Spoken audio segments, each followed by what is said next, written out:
I didn't realize how much I needed time away. Honestly, I just wanted a quiet weekend, for once, far from the constant grind of my soul-crushing job.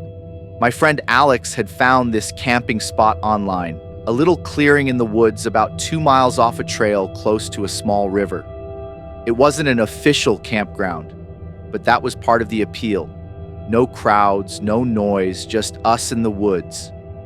There were 4 of us: Alex, his girlfriend Melody, my brother Daniel, and me.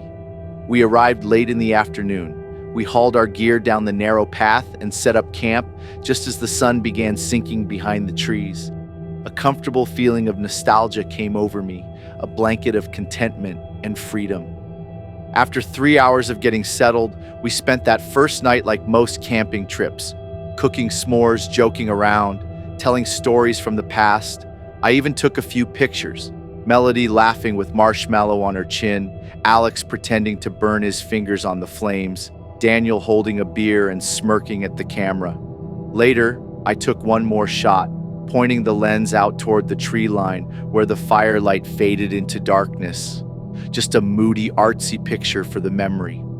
When we finally crawled into our tents, the woods were alive with the usual sounds of a melancholy forest: crickets, the distant rush of water, the occasional hoot from an owl. Nothing out of the ordinary. Nothing that would have prepared me for what happened that night. I suddenly woke up in the middle of the night. I don't know why. Maybe it was a dream, maybe the cold, maybe instinct. But as I lay there with my eyes straining to focus in the dark, I heard it. A sharp, loud crack of wood snapping. Not like a branch falling, more like the sound of someone stepping on a stick. I sat up, my heart thumping in my ears. The flap on my tent was open at the top, the mesh letting in a thin view of the darkness outside. I grabbed my flashlight, but I didn't turn it on right away. I just listened. My breath fogged my vision in the crisp night air as I gripped my flashlight. Another snap, this time closer, louder. The sound felt like a gunshot going off in my chest. My eyes darted around my tent as I tried to pinpoint the direction of the sound. Hands shaking, I slowly unzipped the flap and peered out into the trees. My breathing became jagged and unsteady. At first, I thought I was just imagining shapes, the way your eyes play tricks on you in the dark. But then I saw it, standing just beyond the reach of the fire's dying glow, a figure.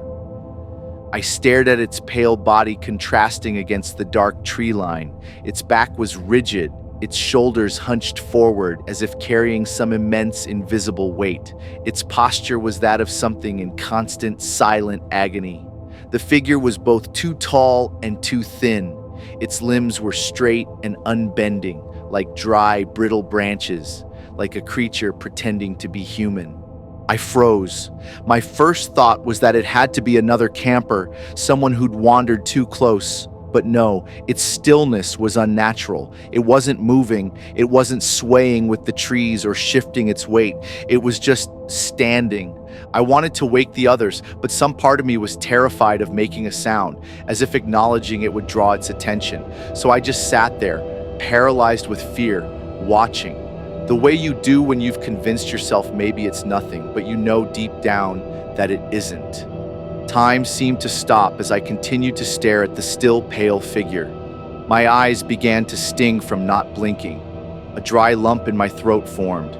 I'm not sure how I got up the courage to move, but at some point I was able to pull my head back into my tent, zip the flap, and lay back down, my knuckles white from gripping the flashlight. I pulled my sleeping bag up to my chin, but I couldn't stop staring through that little slit in the tent. It never moved, not once. The figure stayed at the edge of the trees all night, pale and patient, as if it were waiting for something. And then, as the first thin light of dawn broke through the branches, I blinked, and it was gone. I told myself it was exhaustion, shadows, imagination. But a part of me knew it was something else. The rest of the trip was uneventful. At least that's what I told myself. I didn't hear any more footsteps, and when I asked the others if they'd noticed anything strange, they just shook their heads. I wasn't about to admit what I thought I'd seen. I didn't want to ruin the trip. We went home 2 days later. Life picked back up as usual. Work, errands, the daily grind. After a while, I managed to convince myself it hadn't been real. A few weeks later, I was going through the photos on my phone, planning to post some on social media. I scrolled past the goofy pictures, the firelit smiles, the one of Daniel pretending to wrestle with a log.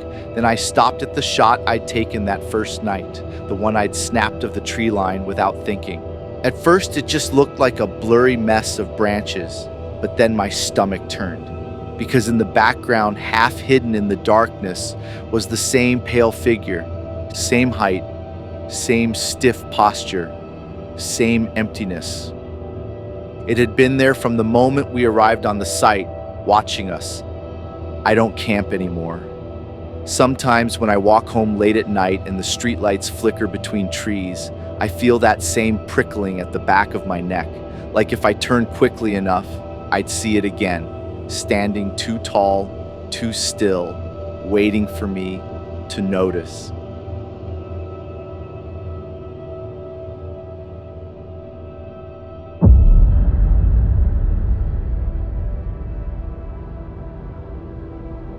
Camping has been a part of my life as long as I can remember.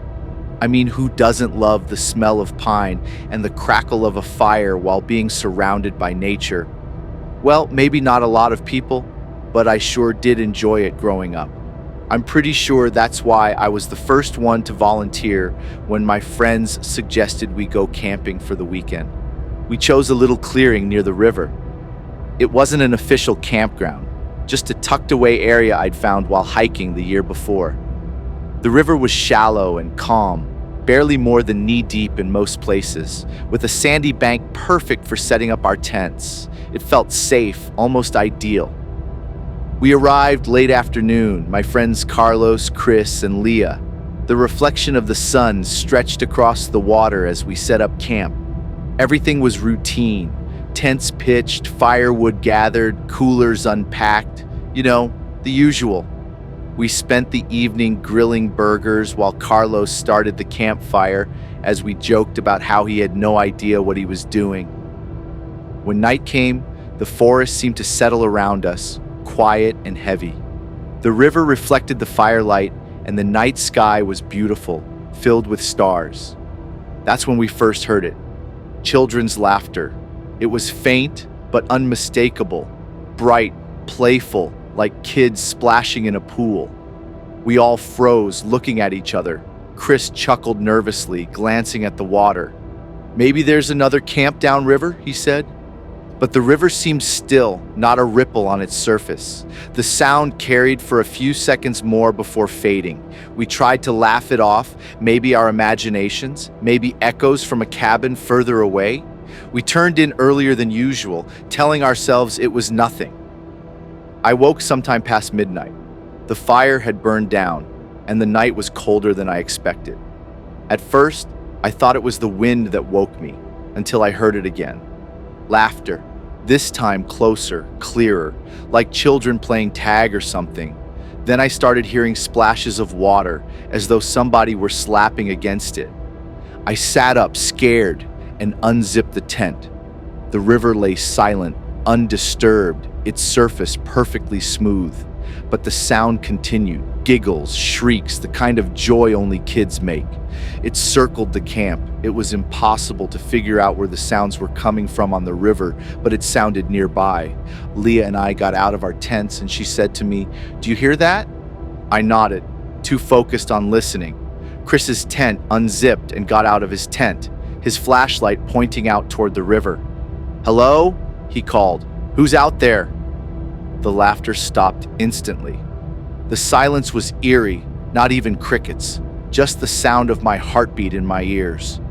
We waited, flashlights pointing at the water, but nothing moved. Eventually, we all retreated to our tents, unsettled, but frightened to admit it aloud. Morning came. I stepped out first, stretching my stiff back. That's when I noticed the footprints. Tiny, bare, dozens of them, pressed into the damp earth around our tents. They circled us, overlapping trails of small, wet feet. My stomach dropped. They weren't ours. Too small, too many, and none of us had been barefoot. The tracks led back toward the tree line, as though the children or whatever they were had run off into the woods. The strangest thing, though, was the ground itself. It hadn't rained, and the river was yards away. The soil around our tents was dry, except for those small, damp footprints. We didn't talk about it much.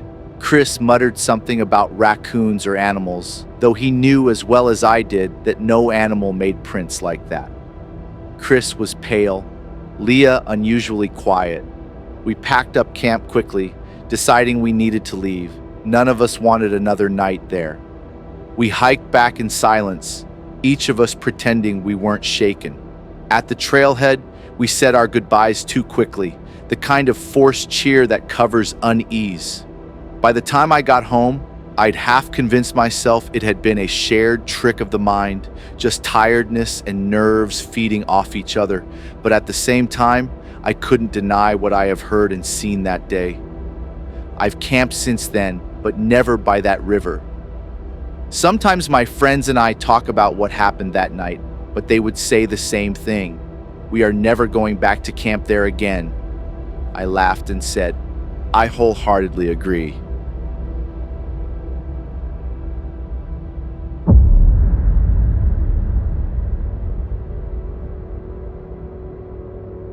We were eager to leave the noise and stress from our busy lives behind for a few days. There were 4 of us: Jordan, his sister Jessica, Cass, and me. We all stepped out of the car and into the peaceful hush of the forest, our backpacks loaded with supplies and our heads filled with high hopes for our getaway. The woods stretched wide with tall pines. Soft moss carped the earth. Beams of sunlight broke through the tree branches, casting golden streaks of light onto the fallen leaves below. A nearby brook babbled steadily, the water flowing over smooth stones with a calming rhythm, while birds chirped in a melodic harmony from the treetops. Now and then, we could hear the rustle of small animals weaving through the crisp leaves. Our brains buzzed with anticipation. Jessica had been longing for a digital detox after weeks of screen time. Jordan was thrilled to finally use his new hiking gear, and Cass and myself couldn't wait to cook up some burgers under the stars. This was our escape, a chance to breathe deeply, laugh loudly, and get off the grid. The first night was perfect. We found a clearing just big enough for the tents. Pitching the tents was a bit of a challenge considering none of us have never set up anything other than a Wi-Fi router. The woods were calm, which was a bit odd considering all the wildlife that lived here, but we didn't think much of it. The later into the night, the louder we laughed, telling dumb stories, half scaring each other with ghost tales. That night, Jordan was sat next to the fire, stoking it with a stick while whistling a tune. A few minutes later, we heard the same whistle coming from the trees. We froze. At first, we thought it was Jordan messing around, but he swore it wasn't him. I turned to Jessica, an alarmed expression on her face as she peered into the trees. Cass just laughed it off. Then, after a few moments of silence, the whistling started again, the same exact melody, but slower, drawn out, as if whoever or whatever was out there was mocking Jordan. We called out a warning, asking whoever was making the noise to please stop and leave. No answer. The whistling continued, circling all around us. For a moment, the whistling sounded like it was coming from behind us, drifting back and forth from left to right, our heads shifting in every direction, trying to catch sight of someone. But the light of our campfire only glowed so far, and beyond that, it was nothing but darkness and shadows. We argued for a bit about whether it was just some random hiker. Cass said it had to be someone messing with us. But what truly chilled me was how flawlessly it mimicked the tune, whatever it was. The air became colder, to the point where the fire didn't even feel warm anymore. Jessica suggested we snuff the fire out and head into the tents, but that felt like a surrender to our uneasiness, as if we were masking ourselves from whatever was out there. Instead, we sat closer together, pretending everything was fine. Suddenly, the whistling stopped, and all we heard was silence. It was almost worse than the sound itself. We heard nothing. No crickets, no crunching leaves, nothing. But eventually we started to relax again, even laughing nervously, thinking maybe it was just our imaginations. After all, the sounds of the woods were nothing any of us were accustomed to. Just then, without warning, Jordan flew into a panic. Jolting himself upright and gripping onto his seat, he pointed into the trees. I saw someone. I saw them right there. We all looked but saw nothing. No movement, no figure, just darkness. Cass grabbed a flashlight and pointed the light into the trees. That's when we heard it. The tune Jordan had whistled earlier, only this time, it wasn't a whistle. It was a guttural snarl, a growl that tore through the trees, a sound so foul it violated the air itself. I didn't say anything. I sat there unable to move, cold sweat dripping down my back. Jessica gripped my hand so tightly her nails bit into my skin, leaving crescent-shaped marks. At this point, we all knew sleep was not an option. We sat up, the fire burning low. We sat huddling together, listening as the groans drifted in and out of the trees until dawn, our eyes achy and burning from shifting our sight from the fire to the trees for hours. The sound of gnashing teeth paired with a gravely rumble sent an electric chill to our bones. Huddled together, it seemed we were all holding our breath until the first break of dawn. By morning, everything seemed as normal as the moment we arrived. The birds were placidly chirping, the sunlight gracefully pouring through the branches, breaking up the shadows. We all packed our supplies in a heavy silence, each of us quietly reflecting on last night's surreal events. The hike back to the car felt endless. Every time the wind cut through the trees, I couldn't help but recall the otherworldly sounds I heard last night. But when I would glance at the others, it seemed no one else reacted in the same way. When we finally reached the car, the relief was apparent. We drove in silence most of the way back until Jordan muttered, "We're never going back there." The agreement was mutual through our shared silence. That day, after dropping everyone off, I called my father to tell him what happened at the campsite. He told me that campers in that area had spoken of a creature stalking those woods for generations. He said no one agreed on what it looked like. Some swore it was human, others swore it wasn't. But every story ended the same way, with a mimicking voice coming from the trees, followed by loud, unearthly growling.